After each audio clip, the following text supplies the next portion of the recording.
Hey folks, it's time at Frugal Prepper. It's going to get cold tonight. It's going to get cold the next few nights, down well below temperatures for plants to live healthily. Um, Tonight is saying the low is 39, but then tomorrow the low is 33, which can actually be the morning of tomorrow, so it could drop more.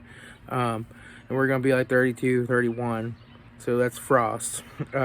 And then we had 80-degree weather the last 3 days, right? So um, what I have done here is just set up a little mini greenhouse to keep my plants warm through the cold nights. I'm going to show you kind of what I've done.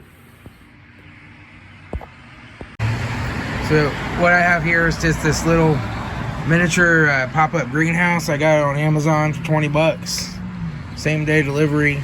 And basically I have my spices and my strawberry plant, my tomato, and then I've got my these are cucumbers, those are cucumbers, and those are peas back there. Now I want to keep these warmer because I want them to germinate, and they won't germinate if the temperature is not above a certain amount. And then I want to keep those to where they're gonna not get frost damage or anything. So basically, I just got this little pop-up greenhouse. I took this old heat lamp that I had. I took the big heat bulb out of it, the 300-watt bulb, and I just I first did a 40-watt bulb. I don't think that was going to keep the temperature up enough because I've noticed it dropping tenths of degrees. Even though it's not that cold out here yet, it's like 55. So I put a 60-watt in there. We'll try that. If that doesn't do it, I'll try a 70-watt. So far, this is not heating up so much that it's going to melt anything or anything like that. And then basically what I have up there is my Wyze camera, so I can keep an eye on it and watch it. All right, and then in here I have this temperature humidity sensor that reports back to my phone, and it'll send me an alarm if it gets too hot. And then over here I have this little guy that I can control from my phone to turn the light off and on. The only thing I couldn't do is if it got really hot out and I wasn't here, I couldn't come unzip this to give it some air. But I don't plan on leaving it on too much during the days. It's going to be in the 50s. That'll be sufficient. But when it gets these really cold temps overnight, I want to keep this stuff warm and keep it from frosting over the next few weeks until we hit our average day of last frost, which here is like May the 15th. So we still got, another good 2 or 3 weeks before of frost possibilities.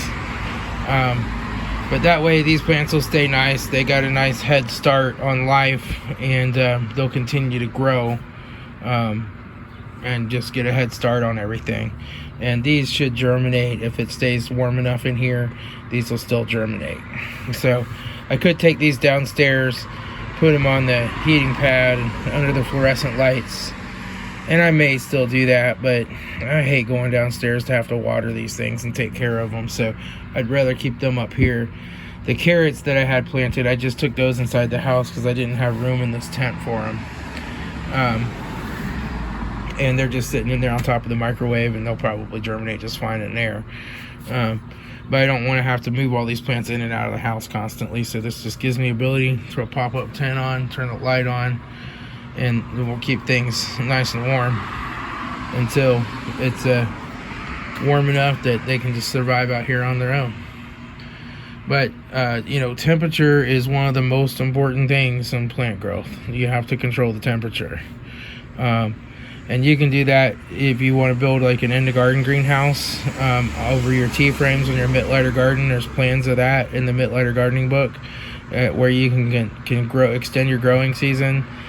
To me, I get enough food during the normal growing season out of my garden that I don't have to worry about that, right? I don't need to extend my growing season. I get more food put back every year than I can even eat in that year.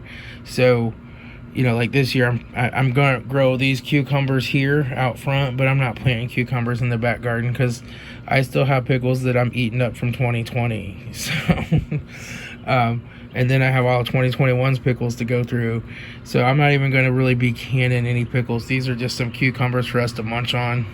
I mean, I might make a one batch of pickles if I have enough, but probably not going to worry about it. And then my spices, those are always good to have. And the catnip makes the cats happy. When that catnip plant gets big, sometimes you'll just find all the neighborhood cats on the porch high. And the strawberry plant, this will be nice. This will grow out and it'll start drooping over the sides, and it'll just keep growing down, and you'll just come out here and pick several strawberries a day off of it, and it all grows in a hanging planter. Cucumbers do really good in a hanging planter. It's a way to grow you some food, because they'll just come out and hang over the edges. And I just plant 3 in a hanging planter. This actually has 5 in it, but I'm probably going to abort all but 2 or 3 of them. And then that'll go down there where my trellis is. And the peas, when those come up, will go down there too. And those are snow peas. So they're really, when you get them without the peas in them and it's just that husk and it's flat, it's a really good low carb meal. But the peas themselves, if you let them grow full, peas have quite a few carbs in them, so I don't really eat that. But when you get them young and tender and thin, that's great to put in a stir fry. So that's what I do. Strawberries, you know, they can be kind of high in fructose, so you want to watch it, but you can have a few of them. And what I like to do is take and mix them with some, I'll grind them up and mix them with some plain yogurt and put just a couple packs of Splenda on there, and it'll make a nice little sweet treat. But anyway, I just thought I'd show you guys that you can start growing a little bit earlier, and you can get some of these cheap pop-up tents that you can throw over your plants.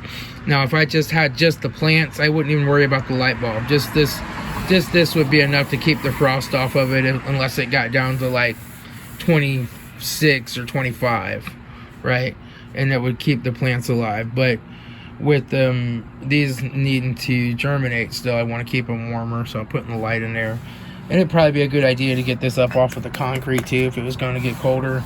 But right now this concrete still has a lot of heat in it, and I'm not too worried about that. So that's all I got. I'm gonna go inside. It's kind of noisy out here. I have this pretty busy street in front of my house. My house is kind of country in the back and city in the front. So all right, I'll talk to y'all later. It's Tom, your Frugal Prepper.